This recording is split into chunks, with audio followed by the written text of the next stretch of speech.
Bulletin లో breaking news చూస్తున్నాం. తిరుమల తిరుపతి దేవస్థానం లడ్డు ప్రసాదం తయారీకి సరఫరా చేసిన నెయ్యి అసలుది కాదని, అది పామ్ ఆయిల్ రసాయనాలతో తయారు చేసిన నకిలీ నెయ్యి అని సిబిఐ హైకోర్టుకు తెలిపింది. ఈ వ్యవహారంలో ప్రధాన సూత్రధారి భోలేబాబా డైరీ అని టీటీడీ బ్లాక్ లిస్టులో ఉన్నందున ఏఆర్ డైరీ, వైష్ణవ్ డైరీలను ముందు పెట్టి ఈ దందా నడిపించిందని సిబిఐ తరఫు న్యాయవాది పిఎస్పి సురేష్ కుమార్ గురువారం వాదనలు వినిపించారు. ఈ కేసుకు సంబంధించి నిందితులు దాఖలు చేసుకున్న బెయిల్ పిటిషన్లపై హైకోర్టులో విచారణ జరిగింది.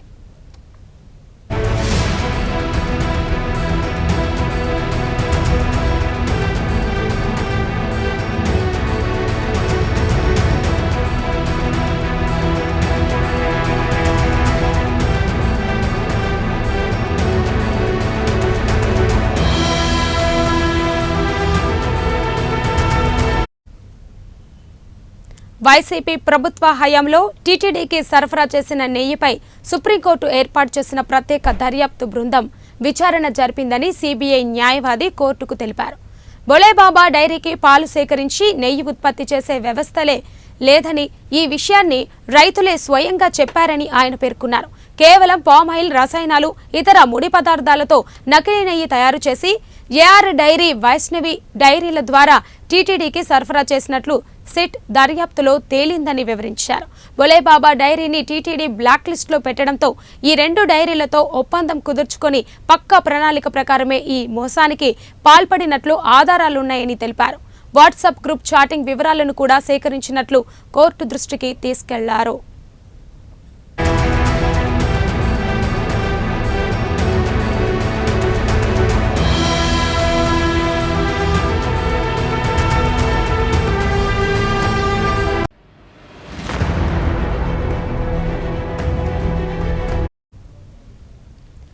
ఈ కేసులో నిందితులు ఆర్థికంగా, రాజకీయంగా బలమైన వారని, దర్యాప్తును ప్రభావితం చేసేందుకు ప్రయత్నిస్తున్నారని సిబిఐ ఆరోపించింది.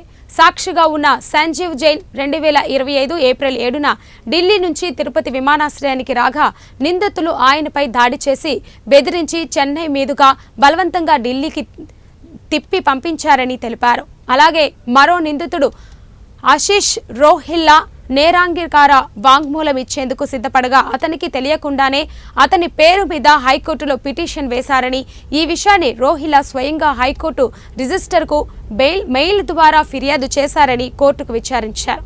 ఈ పరిస్థితుల్లో నిందితులకు బెయిల్ మంజూరు చేసే సాక్షులకు తీవ్ర ప్రమాదం వాటిల్లే అవకాశం ఉందని, దర్యాప్తునకు ఆటంకం కలుగుతుందని, కాబట్టి వారి బెయిల్ పిటిషన్లను కొట్టివేయాలని సిబిఐ బలంగా వాదించింది.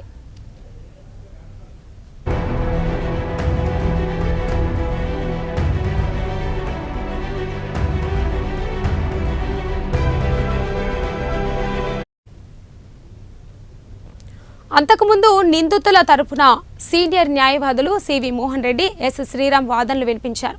తమ క్లయింట్లు గత 4 నెలలుగా జైల్లో ఉన్నారని, దర్యాప్తు ఇప్పటికే పూర్తయిందని, సిట్ ఛార్జిషీట్ కూడా దాఖలు చేసిందని తెలిపారు.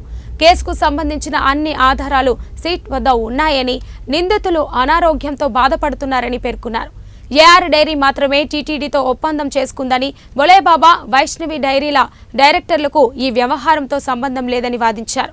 కోర్టు విధించే ఎలాంటి షరతులకైనా కట్టుబడి ఉంటామని, బెయిల్ మంజూరు చేయాలని అభ్యర్థించారు.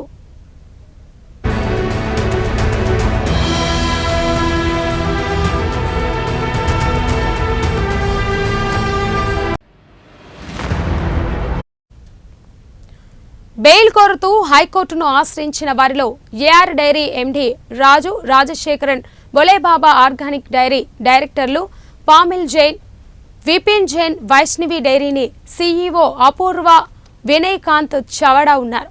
ఇరుపక్షాల వాదనలు విన్న న్యాయమూర్తి జస్టిస్ టీసీడీ శేఖర్ నిందితుల తరపు న్యాయవాదుల అభ్యర్థుల మేరకు తదుపరి విచారణను జూన్ 17కు వాయిదా వేసింది.